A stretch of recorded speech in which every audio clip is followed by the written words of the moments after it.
Hey everyone, welcome back to Coding Freaks. So guys, first of all, thank you for this 137 subscribers. Alright, जानता हूँ कम है, लेकिन धीरे धीरे बढ़ेंगे आगे. Alright, be positive. So, दूसरी चीज जो थी वो है एरे हेल्पर्स मेथड का ब्लॉग हमारा अप हो गया है और ये पूरा वर्क कर रहा है. इसमें रिड्यूस तक का सब कुछ हमने ऐड कर दिया है. ऑलराइट, अगर आपको कोई फ्रेंड है जिसको एरे हेल्पर पढ़ना है, समझना है, उसको ये ब्लॉग आप रिकमेंड कर सकते हैं. ऑलराइट, ये पूरी वेबसाइट रिकमेंड कर सकते हैं. ये एक ब्लॉगिंग में पूरी वेबसाइट रिकमेंड कर सकते हैं. सब इसमें टेक रिलेटेड स्टफ ही है, कुछ ऐसा out of the box stuff नहीं है. या फिर आपके लिए नॉलेज बूस्टर का एक सेक्शन है जिसमें आपको हम बुक्स रिकमेंड करते हैं. ऑलराइट गाइस, बुक्स पढ़नी चाहिए, बुक्स तो पढ़नी चाहिए आपको. ऑलराइट, अपने कोर्स के साथ साथ कुछ अलग किताबें जो आपको स्पिरिचुअल नॉलेज दें या आपको फाइनेंशियल नॉलेज दें या कुछ साइंस फिक्शन की बुक ही पढ़ लीजिए. धीरे धीरे पढ़ने की आदत बढ़ानी है आपको तो फिक्शन से स्टार्ट कीजिए, कोई दिक्कत नहीं है. राइट, सो ये हमने ब्लॉग बना दिया है और यहाँ से भी आपको सोर्स कोड मिल सकता है. आपको सोर्स कोड गिटहब से भी मिल सकता है. हमने यहाँ भी गिटहब पे पुश कर दिया है पूरा रिड्यूस तक का. ऑलराइट, सो लास्ट वीडियो में हमने बात कर ली थी रिड्यूसर की और आई होप आपको अभी तक एरे हेल्पर में जितना मैंने पढ़ा है समझ में आ गया हो. एरे हेल्पर में ही नहीं, पूरी जावास्क्रिप्ट की प्लेलिस्ट में जितना पढ़ा है समझ में आ गया हो. नहीं आया है तो कमेंट सेक्शन आपके लिए हमेशा खुला है. कमेंट सेक्शन में आइए, मुझे अपने डाउट्स बताइए. वरना मैंने कोडिंग फ्रीक्स की वेबसाइट पे अपने सोशल हैंडल्स लगा रखे हैं, कहीं पे भी आइए आप, जहाँ मुझे फॉलो करते हैं वहाँ मुझसे क्वेश्चन कीजिए. अगर मैं सॉल्व कर पाया तो मैं बिल्कुल आपकी हेल्प करूँगा. ऑलराइट गाइस, और मेरी ईमेल आईडी भी आई गेस आपको पता ही होगी, क्योंकि मैं कभी छुपाने की कोशिश तो करता नहीं कि जैसे बाकी यूट्यूबर्स करते हैं. मैं कभी ब्लर नहीं करता हूँ उसको, क्योंकि अगर आपको प्रॉब्लम है कोडिंग से रिलेटेड तो मुझे सीधे मेल कीजिए, कोई प्रॉब्लम नहीं है उसमें. राइट, सो अब बात करते हैं हम सॉर्टिंग की, सॉर्ट एरे हेल्पर की. सो एक एरे बना लेते हैं हम. इसमें हम लिखेंगे पहले m, फिर लिखेंगे a, फिर लिखेंगे n,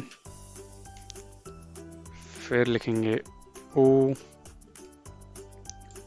मतलब आप समझ गए होंगे, कुछ भी अल्फ़ाबेट हमने लिखना है यहाँ पे. g z x y. Right, इसको सॉर्ट करने के दो तरीके होते हैं. पहले तो ये कि आप इसमें फॉर ईच या फॉर इन या फॉर ईच नहीं, इसमें फॉर लूप लगाइए और चेक कीजिए किसका यूनिकोड क्या है, उसके हिसाब से कंपेयर कीजिए, ये सॉर्ट कर देगा. राइट, इफेक्टिव तरीका है. दूसरा तरीका क्या है, arr.sort लिखिए और ये सॉर्ट हो गया. अब इसको console.log में प्रिंट कर सकते हैं. राइट, और ये नई एरे रिटर्न नहीं करेगा सॉर्ट मेथड, ये इसी एरे में चेंजेस कर रहा है. राइट, पहले आप देख सकते हैं ये सॉर्ट हो चुका है. और अगर मैं आपको ARR प्रिंट करके दिखाऊं तो आप देख सकते हैं ARR सेम आ रहा है, क्योंकि ये इसी एरे को मैनिपुलेट कर रहा है, नई एरे प्रोड्यूस नहीं कर रहा है. ऑलराइट, सो यहाँ तक ठीक है, यहाँ तक कोई दिक्कत नहीं है. अब लेट्स से हम कहते हैं 100, ठीक है, 10, 1000, 1, 2, 5, 4, 3 और 0. सो ये सॉर्टेड तो नहीं लग रहा हमें, मुझे तो सॉर्टेड नहीं लग रही है कहीं से कहीं तक का, लेकिन हमने सॉर्ट फंक्शन तो लगा रखा है, सॉर्ट होनी चाहिए. सो ये क्या हो रहा है ना गाइस, ये इसको सॉर्ट नहीं कर पाएगा. ऐसे जावास्क्रिप्ट में नंबर सॉर्ट नहीं कर सकता है. सो गाइस, ये ऐसे सॉर्ट नहीं हो रहा है. सो इसका रीज़न क्या है कि ये ऐसे सॉर्ट नहीं हो रहा है. सो देखिए क्या होता है जब हम इनको ऐसे सॉर्ट करते हैं इस तरह से. सो ये अपने यूनिकोड ले लेते हैं. यूनिकोड यानी जो इनको कैरेक्टर मतलब जो नंबर्स असाइन होते हैं कीबोर्ड में, जब आप नंबर टाइप करते हो सो कीबोर्ड को नहीं पता कि आप ए टाइप कर रहे हो या बी टाइप कर रहे हो. वो यूनिकोड के जरिए पहचानता है कि कौन सा नंबर टाइप हो रहा है. कुछ एक specific unique ID, unique number assign होते हैं कि जब आप ए दबाते हो तो पता चलता है कि ये यूनिकोड हम उसके पास जा रहा है तो वो नंबर टाइप करता है। अब यूनिकोड क्या होता है, कैसे पता लगता है, मैं छोटा सा आपको बताता हूँ, ठीक है। लेट्स से मुझे ए इसका यूनिकोड जानना है, right. So a dot char code at 0 कर सकता हूँ मैं। सो मुझे इससे कोई एक वेरिएबल है जिसका नाम ए है, उसका लग सकता है पता। ओके, कंसोल डॉट लॉग, मैं एक वेरिएबल बना लेता हूँ जिसमें हमारे पास होगा alphabet A.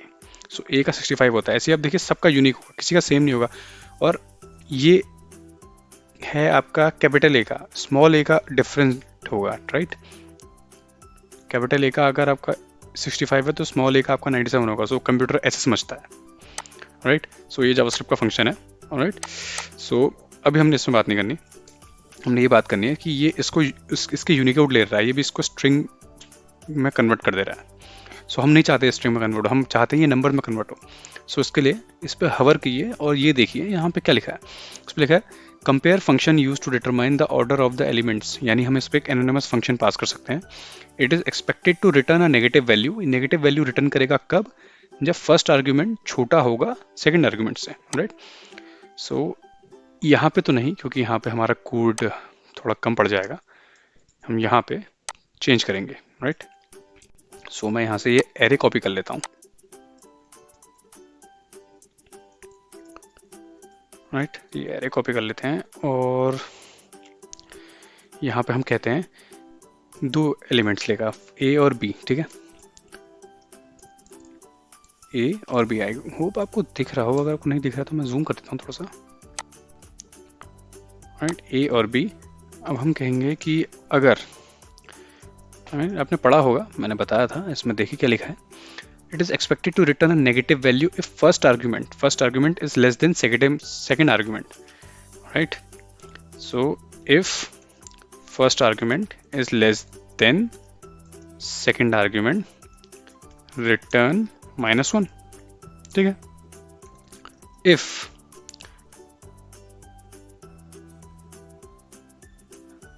Zero if they are equal and positive value otherwise, right. 0 return करेगा कब, जब दोनों इक्वल होंगे, रिटर्न 0, TURN, रिटर्न 0, राइट। और पॉजिटिव वैल्यू कब रिटर्न करेगा, जब A बड़ा होगा B से, ठीक है। पॉजिटिव वैल्यू अदरवाइज मतलब इसका उल्टा, जो हमने पहले स्टेटमेंट में कहा है।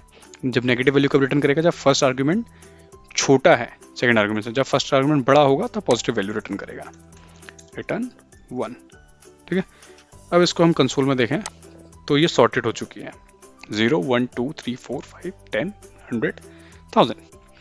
सो ये एरे ऐसे सॉर्ट होगी। अब ये माइनस पॉजिटिव नेगेटिव का कॉन्सेप्ट क्या है, ऑलराइट गाइस।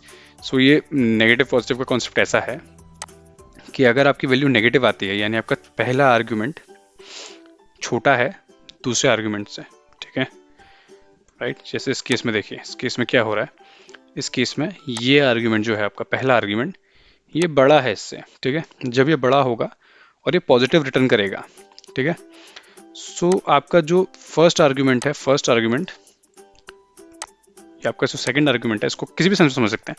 आपका जो सेकंड आर्ग्यूमेंट है, ठीक है, जो आपका छोटा है, उसको एक लेस प्लेस में लेस इंडेक्स असाइन कर दिया जाएगा, ठीक है। लेस इंडेक्स तो आपको पता ही होगा आई गेस, एरे में 0 1 2 3 4 5 6 करके इंडेक्स होते हैं।